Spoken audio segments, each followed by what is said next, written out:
बिना भाजणीचे मस्त खमंग खुसखुशीत कोंबडे वडे बनवूया। त्यासाठी घरातील उपलब्ध मिक्स पिठं घ्यायची।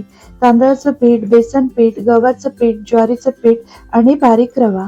यामध्ये घालूया चवीपुरतं मीठ, हळद आणि कोंबडी वड्याचा मसाला। या मसाल्यामुळे कोंबडी वड्याला छान चव येते। हा मसाला पाहण्यासाठी खाली दिलेल्या त्रिकोणावर क्लिक करा। पूर्ण रेसिपी आपल्या चॅनलवर आहे। आता गरम पाणी घालून पीठ मळून घ्यायचं। जेवढं तांदळाचं पीठ घेतलं होतं ना, तेवढंच गरम पाणी घ्यायचं। जास्त घट्टही नाही किंवा जास्त सैलसरही नाही, असं मध्यम पीठ मळून घ्यायचं। आता पीठ झाकून 20 मिनिटं बाजूला ठेवून देऊ। मग याचे आवडीप्रमाणे गोल गोल वडे थापून घ्यायचे व गरम तेलात छान खमंग तांबूस रंगावर वडे तळून घ्यायचे।